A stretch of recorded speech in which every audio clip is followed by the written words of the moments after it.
ನಮಸ್ಕಾರ ವೀಕ್ಷಕರೇ, ನೀವು ನೋಡ್ತಾ ಇರೋದು ಆದ್ಯಂತ್ ಮೀಡಿಯಾ. ನೀವು ಗಮನಿಸಿರಬಹುದು, ಕೆಲವೊಬ್ಬರಿಗೆ ಹುಬ್ಬುಗಳು ಒಂದಕ್ಕೊಂದು ಕೂಡ್ಕೊಂಡ್ ಬಿಟ್ಟಿರತ್ತೆ. ಹಿರಿಯರು ಹೇಳೋ ಪ್ರಕಾರ ಹುಬ್ಬುಗಳು ಕೂಡ್ಕೊಂಡ್ರೆ ಒಳ್ಳೇದಲ್ಲ ಅಂತ ಹೇಳ್ತಾರೆ. ಇನ್ನು ಕೆಲವರು ಹುಬ್ಬುಗಳು ಕೂಡ್ಕೊಂಡ್ರೆ ತುಂಬಾ ಒಳ್ಳೇದು ಅಂತ ಹೇಳ್ತಾರೆ. ಯಾರಿಗೆ ಒಳ್ಳೇದು, ಯಾರಿಗೆ ಕೆಟ್ಟದ್ದು, ಇದರ ಹಿಂದಿನ ಅಸಲಿ ಕಾರಣ ಏನು, ವೈಜ್ಞಾನಿಕ ವಿವರಣೆ ಏನ್ ಹೇಳುತ್ತೆ, ಎಲ್ಲವನ್ನ ನಾನ್ ತಿಳಿಸ್ತೀನಿ. ನೀವು ಆದ್ಯಂತ್ ಮೀಡಿಯಾ ಚಾನೆಲ್ ನ ಸಬ್ಸ್ಕ್ರೈಬ್ ಮಾಡ್ಕೊಂಡಿಲ್ಲ ಅಂದ್ರೆ ಈಗ್ಲೇ ಮಾಡ್ಕೊಳ್ಳಿ. ವಿಡಿಯೋಗಳು ಇಷ್ಟ ಆಗ್ತಾ ಇದ್ರೆ ಲೈಕ್ ಬಟನ್ ಮೇಲೆ ಕ್ಲಿಕ್ ಮಾಡಿ, ಹಾಗೆ ಶೇರ್ ಕೂಡ ಮಾಡಿ.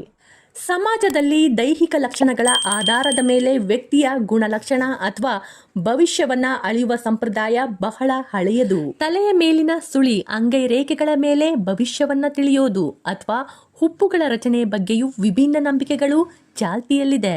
ಹಿರಿಯರ ಅನುಭವ ಮತ್ತು ಜ್ಯೋತಿಷ್ಯ ಶಾಸ್ತ್ರದ ಹಿನ್ನೆಲೆಯಲ್ಲಿ ಇವುಗಳನ್ನ ನೋಡೋದಾದ್ರೆ ಬಹಳ ಕುತೂಹಲಕಾರಿ ವಿಷಯಗಳು ಬೆಳಕಿಗೆ ಬರುತ್ತೆ. ನಮ್ಮ ಸಂಪ್ರದಾಯ ಮತ್ತು ಸಾಮುದ್ರಿಕ ಶಾಸ್ತ್ರದಲ್ಲಿ ಹುಬ್ಬುಗಳ ರಚನೆ ಬಗ್ಗೆ ವಿಶೇಷವಾದ ಮಹತ್ವವೇ ಇದೆ. ಅದರ ಬಗ್ಗೆ ಇನ್ನು ಕೆಲವು ಆಳವಾದ ಅಂಶಗಳಿವೆ. ಆದ್ರೆ ಕೆಲವರು ಹೇಳ್ತಾರಲ್ಲ, ಹುಬ್ಬುಗಳು ಕೂಡಬಾರ್ದು, ಅದು ಅಶುಭ ಅಂತ. ಅದಕ್ಕೂ ಕೂಡ ಕಾರಣವಿದೆ. ಪರಸ್ಪರ ಸಂಧಿಸಿದ ಹುಬ್ಬುಗಳನ್ನ ಸಂಪೂರ್ಣವಾಗಿ ಅಶುಭ ಎಂದು ಕರೆಯಲು ಸಾಧ್ಯನೇ ಇಲ್ಲ. ಆದರೆ ಕೆಲವು ನಂಬಿಕೆಗಳ ಪ್ರಕಾರ ಇಂತಹ ವ್ಯಕ್ತಿಗಳು ಮಾನಸಿಕವಾಗಿ ಹೆಚ್ಚು ಒತ್ತಡಕ್ಕೆ ಒಳಗಾಗಬಹುದು ಅಥವಾ ಸಣ್ಣ ವಿಷಯಕ್ಕೂ ಹೆಚ್ಚು ಚಿಂತಿಸಬಹುದು. ಇವರಿಗೆ ಕೋಪ ಸ್ವಲ್ಪ ಬೇಗ ಬರಬಹುದು ಎಂದು ಹೇಳಲಾಗುತ್ತೆ.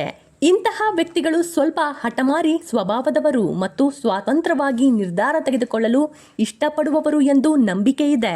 ಹುಬ್ಬುಗಳು ಸಂಧಿಸುವವರಿಗೆ ದಾಂಪತ್ಯ ಸುಖ ಸ್ವಲ್ಪ ಕಡಿಮೆ ಇರಬಹುದು ಅಥವಾ ವೈವಾಹಿಕ ಜೀವನದಲ್ಲಿ ಸವಾಲುಗಳು ಎದುರಾಗಬಹುದು ಎಂದು ವರದಿ ಮಾಡಲಾಗಿದೆ.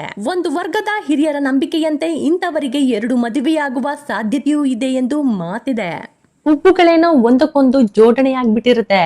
ಆದ್ರೆ ನಮ್ಮಲ್ಲಿ ಮಹಿಳೆಯರಿಗೆ ಬೇರೆ ರೀತಿಯಲ್ಲಿ ಹಾಗೆ ಪುರುಷರಿಗೆ ಬೇರೆ ರೀತಿಯಲ್ಲಿ ಪರಿಣಾಮ ಬೀರುತ್ತೆ ಅಂತ ಹೇಳಲಾಗುತ್ತೆ. ಹಾಗಾದ್ರೆ ಯಾವ ರೀತಿಯಲ್ಲಿ ಪ್ರಭಾವ ಬೀರುತ್ತೆ ಇಲ್ಲಿ ಕೇಳಿ. ಇನ್ನು ಪುರುಷರು ಮತ್ತು ಮಹಿಳೆಯರಲ್ಲಿ ವ್ಯತ್ಯಾಸವನ್ನ ನೋಡೋದಾದ್ರೆ, ಪುರುಷರಲ್ಲಿ ಹುಬ್ಬುಗಳು ಸಂಧಿಸಿದ್ರೆ ಅವರು ತಮ್ಮ ವೃತ್ತಿ ಜೀವನದಲ್ಲಿ ಬಹಳ ಶಿಸ್ತುಬದ್ಧರಾಗಿರ್ತಾರಂತೆ ಮತ್ತು ಅಧಿಕಾರ ಚಲಾಯಿಸುವ ಗುಣ ಹೊಂದಿದ್ದಾರೆ ಎಂದು ಹೇಳಲಾಗುತ್ತೆ.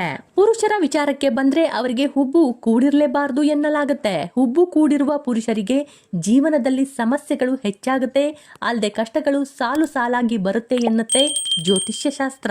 ಇನ್ನು ಮಹಿಳೆಯರಲ್ಲಿ ಕೆಲವು ನಂಬಿಕೆಗಳ ಪ್ರಕಾರ ಹುಬ್ಬುಗಳು ಸಂಧಿಸಿರುವ ಮಹಿಳೆಯರು ತಮ್ಮ ಪತಿಯ ಮನೆಗೆ ಅದೃಷ್ಟ ದೇವತೆಯಂತೆ ಇರ್ತಾರಂತೆ. ಹಾಗಾಗಿ ಹೆಣ್ಣು ಮಕ್ಕಳು ಯಾವುದೇ ಕಾರಣಕ್ಕೂ ಕೂಡಿರುವ ಹುಬ್ಬನ್ನ ತೆಗೆಸಬಾರದು. ಇದರಿಂದ ತಮ್ಮ ಅದೃಷ್ಟವನ್ನ ನಾವೇ ಹಾಳು ಮಾಡಿಕೊಂಡಂತೆ ಎಂದು ಹೇಳಲಾಗುತ್ತೆ. ಆದ್ರೆ ಮತ್ತೊಂದು ವಿಶ್ಲೇಷಣೆ ಪ್ರಕಾರ ಮಹಿಳೆಯರು ಸ್ವಲ್ಪ ಜಗಳಗಂಟರು ಅಥವಾ ವಾದ ಮಾಡುವ ಸ್ವಭಾವವನ್ನ ಹೊಂದಿರುವವರು ಎಂದು ತಿಳಿಸಲಾಗುತ್ತೆ. ಆದ್ರೆ ಒಂದು ವಿಷಯ ನೆನಪಿರ್ಲಿ, ನಿಮ್ಗೆ ಉಬ್ಬು ಕೂಡಿದ್ರೆ ಅಥವಾ ಪದೇ ಪದೇ ಕಣ್ಣು ಬಡಿತಾ ಇದ್ರೆ ಅಥವಾ ಕೆಲವರಿಗೆ ತಲೆಯಲ್ಲಿ 2 ಸುಳಿ ಇರುತ್ತೆ, ಇವೆಲ್ಲವೂ ಕೂಡ ಕೆಟ್ಟದ್ದು ಅಥವಾ ಅಶುಭ ಎಂದು ಪರಿಗಣಿಸೋದು ಕೇವಲ ಸಾಮುದ್ರಿಕ ಶಾಸ್ತ್ರದಲ್ಲಿ ಮೆನ್ಷನ್ ಮಾಡಲಾಗಿದೆ ಅಷ್ಟೇ. ಸಾಮುದ್ರಿಕ ಶಾಸ್ತ್ರವು ಕೇವಲ ಮುನ್ಸೂಚನೆಗಳನ್ನ ನೀಡುತ್ತೆ ಹೊರತು ಅದು ಅಂತಿಮ ಮಾತ್ರ ಅಲ್ಲ. ನಮ್ಮ ಕರ್ಮ ಮತ್ತು ನಡವಳಿಕೆಗೆ ಮಾತ್ರ ನಮ್ಮ ಭವಿಷ್ಯ ರೂಪುಗೊಳ್ಳೋದು. ಅದರಲ್ಲೂ ಈ ಉಬ್ಬು ಕೂಡೋದು ಅಥವಾ ಉಬ್ಬುಗಳು ಸಂಧಿಸೋದು ಅಂತ ನಾವೇನ್ ಕರಿತೀವಿ, ಇದು ಕೇವಲ ಜೆನೆಟಿಕ್ಸ್ ಮೇಲೆ ಡಿಪೆಂಡ್ ಆಗಿರುತ್ತೆ. ಸಂಶೋಧನೆ ಪ್ರಕಾರ PAX3 ಎಂಬ ವಂಶವಾಹಿನಿಯು ಹುಬ್ಬುಗಳ ಬೆಳವಣಿಗೆಯನ್ನ ನಿರ್ಧಾರ ಮಾಡುತ್ತೆ. ನಿಮ್ಮ ಕುಟುಂಬದಲ್ಲಿ ಯಾರಿಗಾದ್ರೂ ಈ ತರದ ಹುಬ್ಬುಗಳಿದ್ರೆ ಅದು ನಿಮಗೂ ಬರೋ ಸಾಧ್ಯತೆ ಹೆಚ್ಚಾಗಿರುತ್ತೆ. ಇದು ಕಣ್ಣಿನ ಬಣ್ಣ ಅಥವಾ ಕೂದಲಿನ ವಿನ್ಯಾಸದಷ್ಟೇ ಸಹಜವಾದ ಪ್ರಕ್ರಿಯೆಯಾಗಿದೆ. ಇದು ಕೇವಲ ಒಂದು ದೈಹಿಕ ಲಕ್ಷಣವೇ ಹೊರತು ಶುಭ ಅಥವಾ ಅಶುಭದ ಸಂಕೇತವಲ್ಲ. ದೇಹದಲ್ಲಿನ ಹಾರ್ಮೋನ್ಗಳ ಮಟ್ಟವು ಕೂದಲಿನ ಬೆಳವಣಿಗೆ ಮೇಲೆ ಪರಿಣಾಮ ಬೀರುತ್ತೆ. ಹಾರ್ಮೋನ್ಗಳ ಬದಲಾವಣೆ ಹೆಚ್ಚಾದಾಗ ಮುಖದ ಮೇಲೆ ಅಥವಾ ಹುಬ್ಬುಗಳ ಮಧ್ಯದಲ್ಲಿ ಕೂದಲು ದಪ್ಪವಾಗಿ ಬೆಳೆಯಬಹುದು ಅಷ್ಟೇ. ಕೇವಲ ಹುಬ್ಬುಗಳು ಅಂಟಿಕೊಂಡಿರೋದು ಯಾವುದೇ ಕಾಯಿಲೆಯ ಲಕ್ಷಣ ಕೂಡ ಅಲ್ವೇ ಅಲ್ಲ. ಮಾನವನ ವಿಕಾಸದ ಹಂತದಲ್ಲಿ ದಪ್ಪನೆಯ ಮತ್ತು ಅಂಟಿಕೊಂಡಿರುವಂತಹ ಹುಬ್ಬುಗಳು ಕಣ್ಣುಗಳನ್ನ ಬೆವರು, ಧೂಳು ಮತ್ತು ಸೂರ್ಯನ ಬೆಳಕಿನಿಂದ ರಕ್ಷಿಸಲು ಸಹಾಯ ಮಾಡ್ತಾ ಇದ್ವು. ಕಾಲಕ್ರಮೇಣ ನಾಗರಿಕತೆ ಬೆಳೆದಂತೆ ಸೌಂದರ್ಯದ ಮಾನದಂಡಗಳ ಬದಲಾಗಿ ಜನರು ಇದನ್ನ ಥ್ರೆಡ್ಡಿಂಗ್ ಮೂಲಕ ತೆಗೆಯಲು ಆರಂಭಿಸಿದ್ರು. ವಿಜ್ಞಾನವು ಇದನ್ನು ಯಾವುದೇ ವ್ಯಕ್ತಿತ್ವದ ದೋಷ ಅಥವಾ ಭವಿಷ್ಯದ ಅಶುಭ ಘಟನೆಗಳಿಗೆ ಲಿಂಕ್ ಮಾಡೋದಿಲ್ಲ. ವಿಜ್ಞಾನದ ಪ್ರಕಾರ ಒಂದು ದೈಹಿಕ ಲಕ್ಷಣವು ಅಶುಭ ಎಂದು ನಂಬುವುದು ನಮ್ಮ ಮಾನಸಿಕ ನಂಬಿಕೆ ಮಾತ್ರ. ನೀವು ಅದನ್ನ ಅಶುಭ ಎಂದು ನಂಬಿದ್ರೆ ಏನಾದ್ರೂ ಸಣ್ಣ ತೊಂದರೆ ಆದ್ರೂ ಕೂಡ ಅದಕ್ಕೆ ಹುಬ್ಬುಗಳೇ ಕಾರಣ ಎಂದು ಮನಸ್ಸಿಗೆ ಭಾವಿಸುತ್ತೆ. ವೈಜ್ಞಾನಿಕವಾಗಿ ನಿಮ್ಮ ಯಶಸ್ಸು ಮತ್ತು ಸೋಲಿಗೂ ಹುಬ್ಬಿನ ರಚನೆಗೂ ಯಾವುದೇ ನೇರ ಸಂಬಂಧವೇ ಇಲ್ಲ. ಹಾಗೆ ನೋಡಿದ್ರೆ ಹಲವು ದೇಶಗಳಲ್ಲಿ ಇದು ವೈಶಿಷ್ಟ್ಯ ಮತ್ತು ಆಕರ್ಷಣೆಯ ಸಂಕೇತವಾಗಿದೆ. ಪ್ರಾಚೀನ ಗ್ರೀಸ್ನಲ್ಲಿ ಇದು ಸೌಂದರ್ಯ ಮತ್ತು ಉನ್ನತ ಬುದ್ಧಿಶಕ್ತಿಯ ಸಂಕೇತವಾಗಿತ್ತು.